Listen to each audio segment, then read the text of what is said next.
What's the source of things?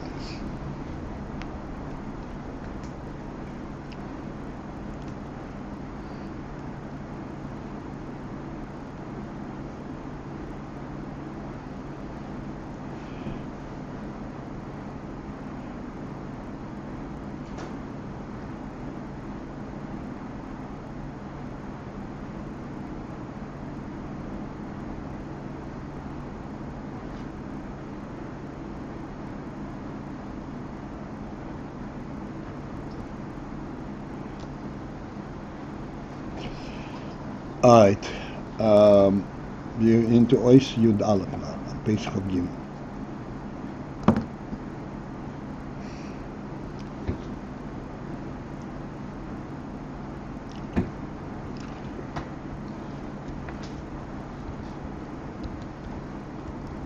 What we have just finished discussing is the principle of Kelim, the atzilus. Atzilus means that we have gotten a clear clarity last night and the last few days. Atzilus means that this stays close to the source, and it's reflected to the source. It contains the source. The source is mislabish in this.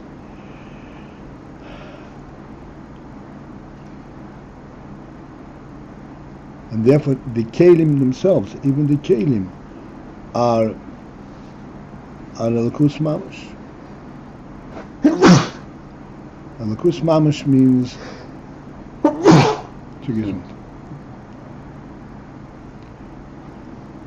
to put it in a very in our terms very clearly, Ellul Mamash means that just as Ellul doesn't need to be created, the Kelim also don't need to be created.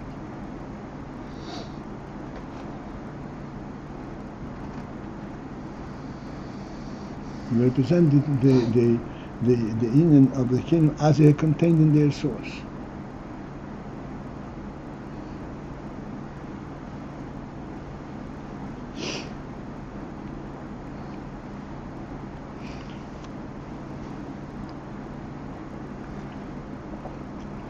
On top of that, we say no. Now this is nevertheless, it has an aspect. It has an aspect of Yesh Mi'ayin. In what sense? In the sense that this Ayin, as it is in the source, has now been identified with boundaries. Boundaries is Yesh Mi'ayin relative to Ein Sof.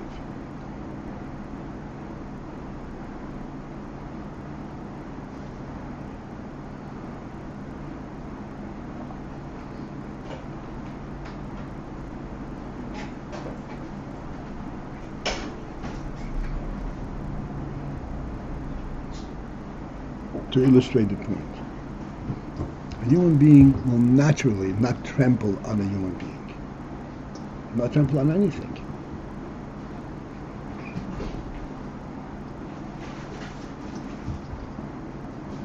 If you say you must not trample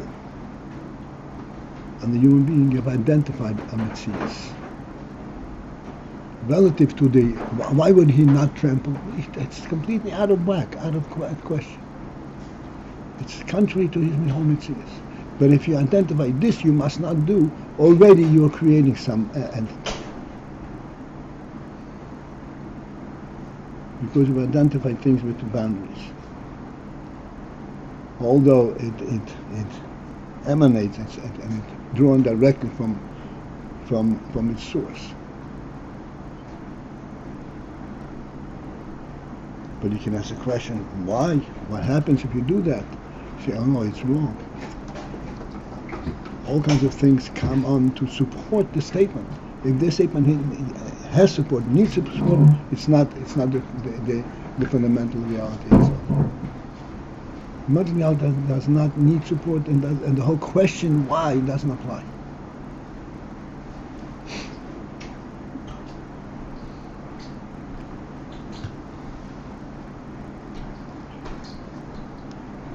That's why we say Kalim atzilus are also yesh me'ayin, because they have a definitive presence. Good.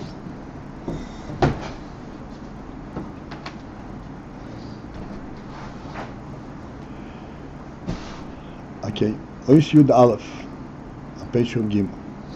Vekol zeh hu bibchinas hakelim. This whole discussion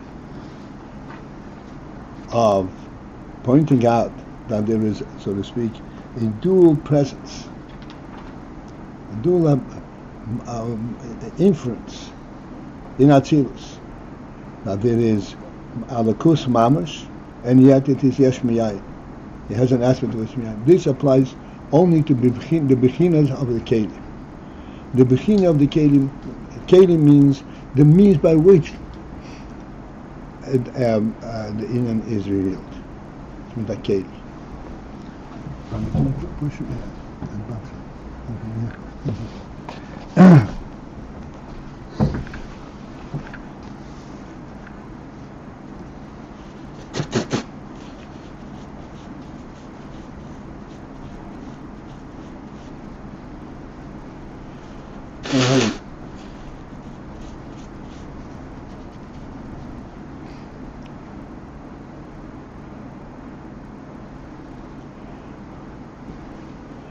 Let us focus in onto kelim again, the definition of kelim.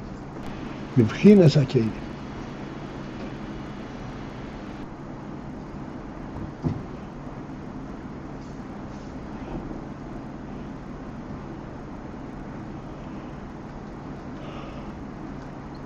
Although, same thing, take kelim on a very simple thing. Although it is perfectly suitable, natural, and it is actually util to drink water from a cup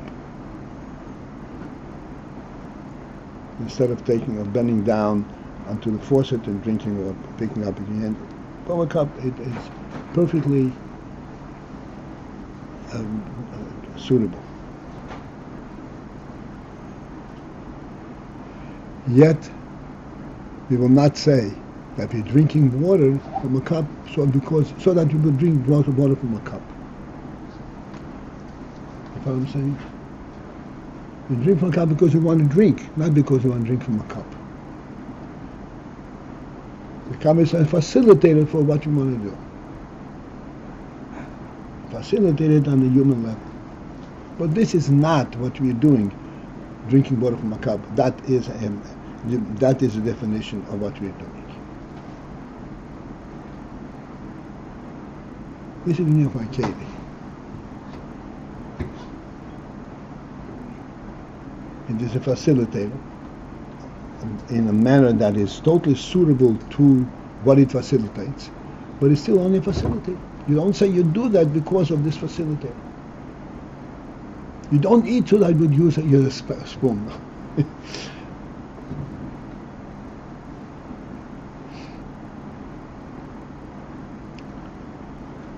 This is why a kelim has a separate presence.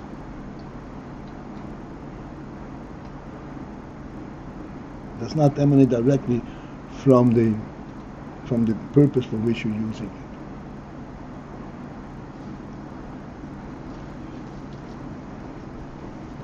This is why we say kelim is a creation. I need a drink, so I figure out how to drink. But what do I really need? What is the real question? What is the real definition? Not the kelim. It is the drinking.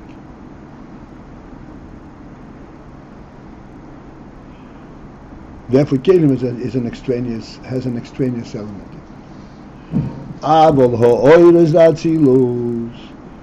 But the oilers of atzilus, harei hein b'bchinas gilui hahelem me'oir insob hamatzil. Oilers of atzilus are not in that category at all.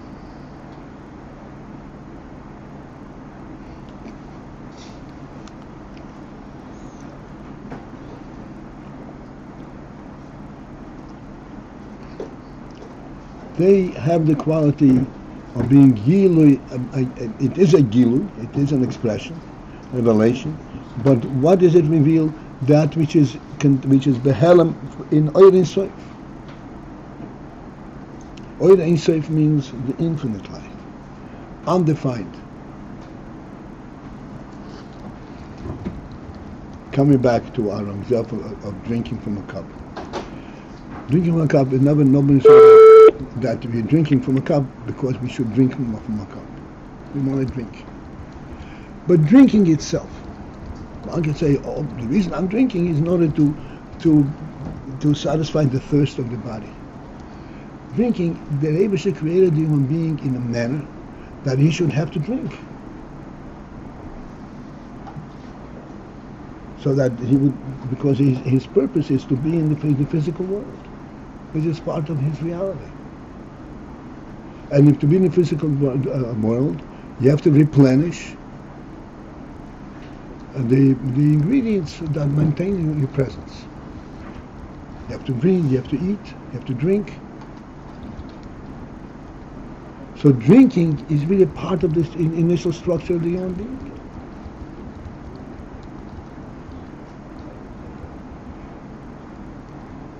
As a matter of fact, you say in terms of Avodas Hashem, when a man eats or drinks in the proper way, he is mevarer gashmis. He is elevating the world. This is really what he is here for. This is a perfectly human thing.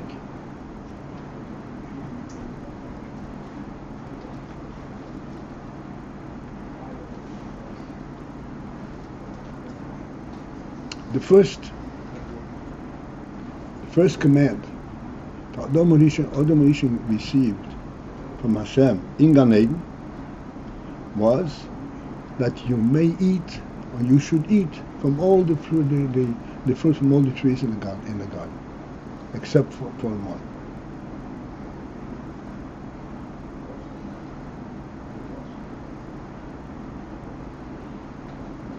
Because when fruit is being consumed by the human being, that is really the reason it was created for.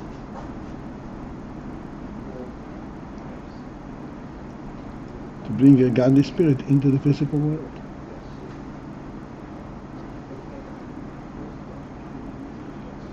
There's a great difference between a human being consuming food and an animal consuming food.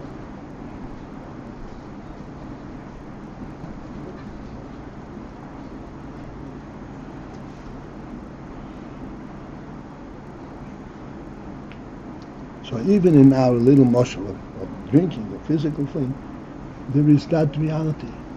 It is really Gili HaHelem. This is really making a true statement in and of itself. Not a facilitator.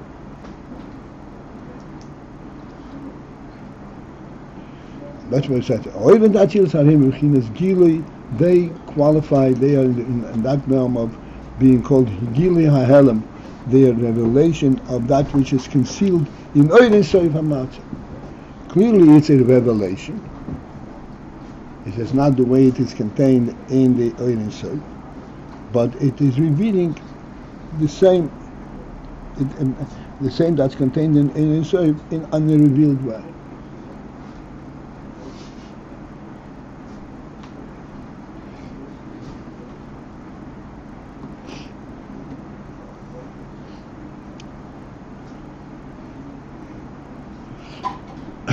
Sheharei, since that is habuson mehakab hu b'chinas cleave. The oiros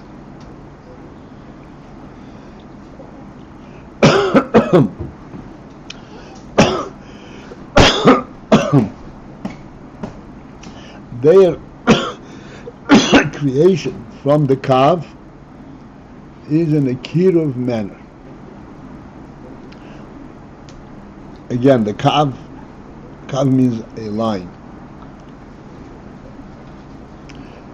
And this is a means of describing the oyer in soif, the oyer that is permitted to protrude through after the tzimtzum.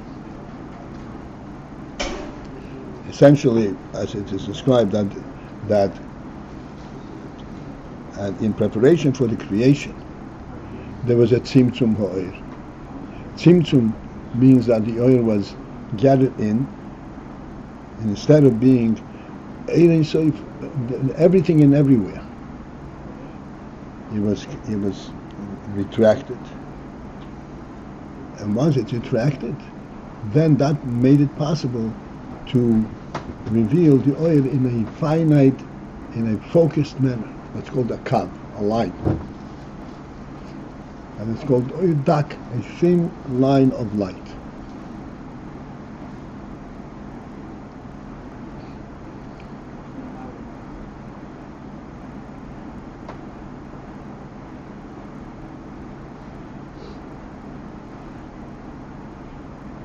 When we are outside and the sun is shining and it's illuminating the entire environment, we don't refer to it.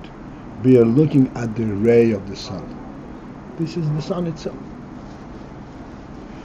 If, on the other hand, you're inside the house and there are walls that prevent the sunlight to come in, then there's an opening. So this is the sun ray that goes through the window. Then you have identified a ray, which we call a cleave. It is the same as the entirety, the same material, so to speak, the same reality as the entire thing, but it doesn't allow the revelation of the entirety. It focuses in on the ray. The entirety is a completely different thing. It doesn't focus on the ray. It reveals the whole atom, the whole source. Whereas when it's concealed and now you have a ray coming in, the focus is that there's a ray. Even though you don't see the sun, but there is a ray of the sun. This is in the atzilus effect. And this is what's called the cleave.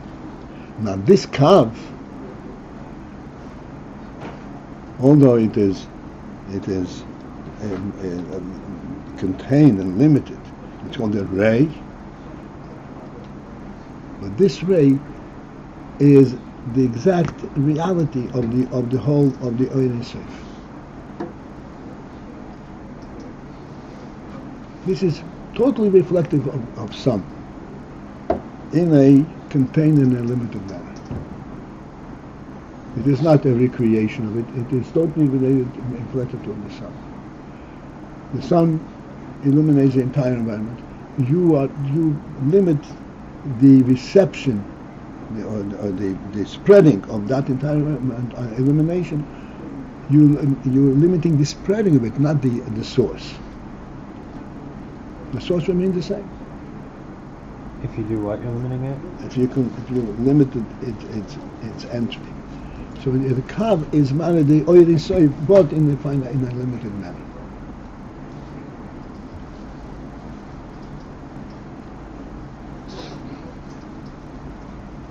This is what facilitates eventual creation. Because if you have oil inside in an unabridged manner, there is no place for creation.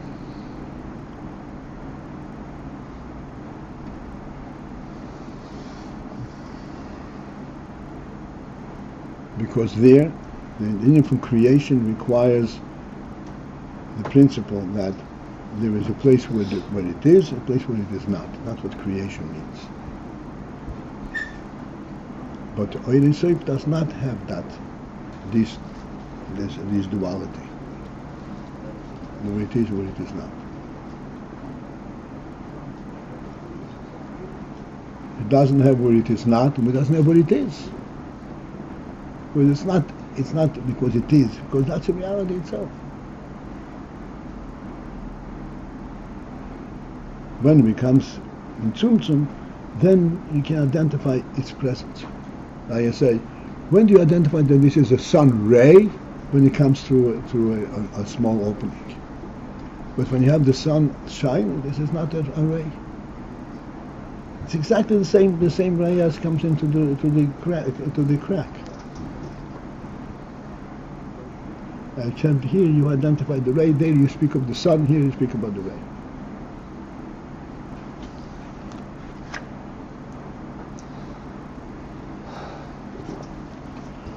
The oirish atzilus, the agili ahelem obein soif, sharei his havusa mehakav hu b'chinas kir.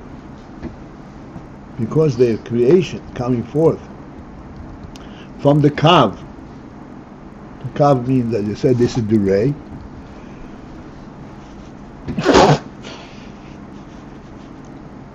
So the oirish come from the ray in a kiruv manner. In a close manner. What's close mean? Close means that they're totally reflective of their source. They're pointing to where they're coming from. That's mean kiruv.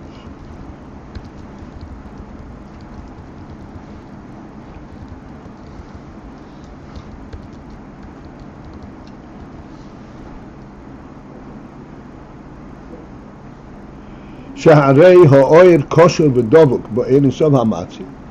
Since that the oyer is bound, and kosher means bound, and dovuk means cleave and connected to oyerin sov ha'matzi, ki sha'heves ha'kshura begacheves, like a flame that's bound to the coal.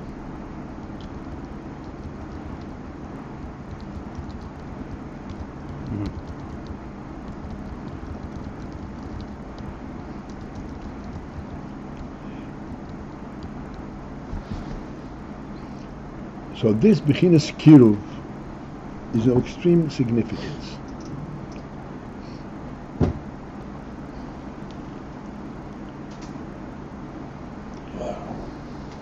Taking our motion and then putting it in here, we said that when you have a wall that seems to, we don't allow the sunlight in its full glory to come in, then you have a ray of the sun. Then you're focusing on the ray.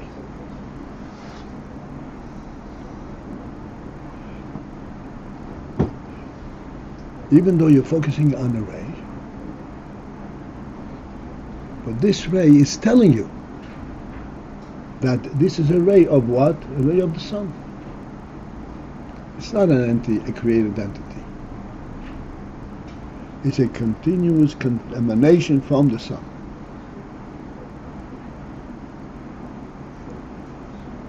Therefore, bechinas kiruv is very significant because it's pointing to its source. This is only a light, and this light is not an entity unto itself. It's pointing to the Ein Sof, to the source, to the atzilus.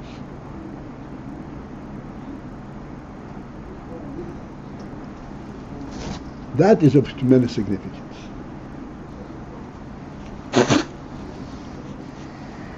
Like we said, a created entity has to justify its presence. The real thing doesn't have to justify its presence. This is the Motzei Rishon. The Motzei Rishon, don't ask a question where it comes from. This ray is representative of the Motzei Rishon. Therefore, its presence is of a completely different category than the worldly presence.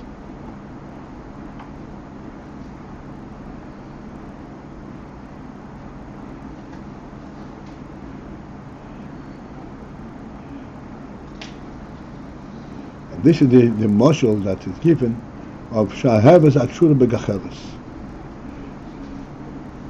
a flame that is bound to the coal.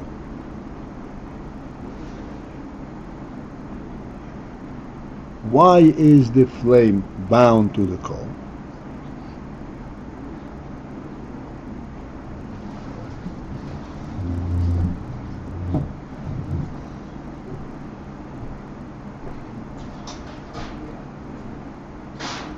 The flame is revelation of the internal fire that's in the coal, which you can see. The real consumption of the coal fuel is taking place internally to the coal. Do you understand what I'm saying? No? Sorry, this last piece. Oh, okay. The coal is a piece of fuel.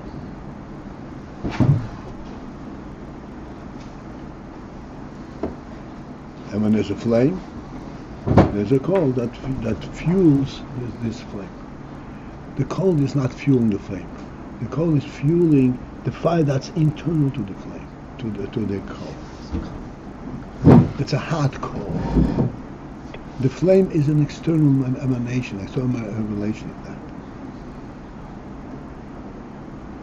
It can simmer internally. You wouldn't even know that is a fire in there.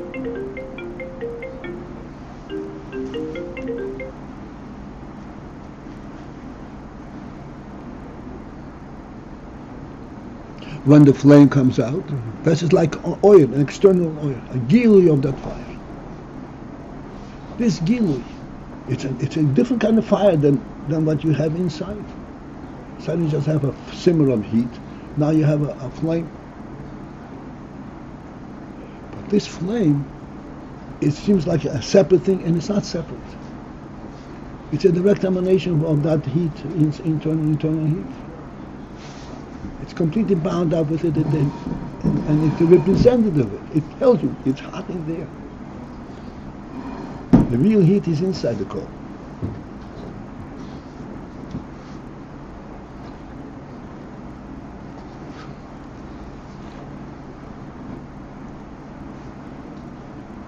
Yes? Yes? What did you say? I'm not so familiar with coals, but I'll take your word for it. Everybody saw a coal. I mean, What? everybody had a chance to see a hot coal. I never, Barbecue Probably need some more hot coal. Huh? It's getting cold. Had a barbecue this summer. This is Okay, exactly barbecue. what happens. At least it has some redeeming value to know what a coal is. Yeah.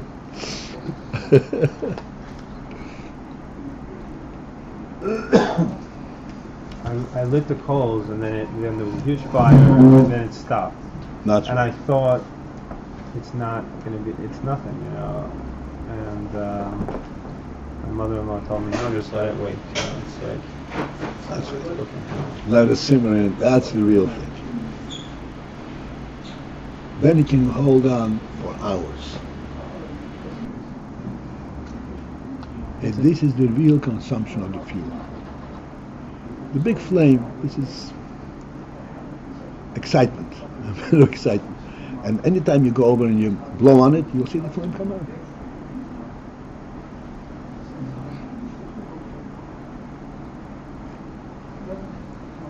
But this flame, even though it's an external thing, it's an emanation, it is totally bound up with its source. And perfectly, completely representative of its source, but in a gilui manner. It's a gilui. What is fire like? Oh, here, look at this. I mean, what is the fire in the coal like? Yeah, what is fire? The same fire that's in the coal. Now it is active, telling I'm here. The fire in the coal is not telling you I'm here. That's all. But it's the same quality completely.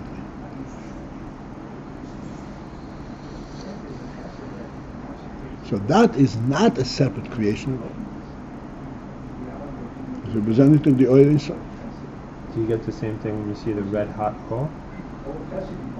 No, the red hot coal, this is the way it is inside the coal. The flame, the gilui is when it flames up. What's that showing you more than the red hot coal? It's a gilui.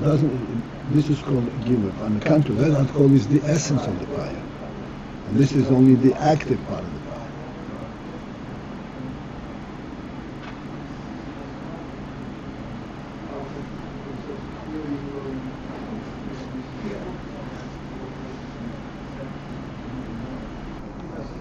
Active because it has dimensions, it shows It spreads out something, it has outside. Right. And this is like Orakav. Huh? This is like Orakav. Using the Right. pamphlet for Orakav.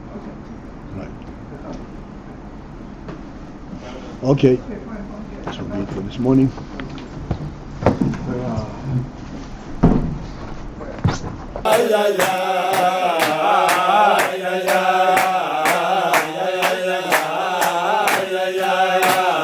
Yeah.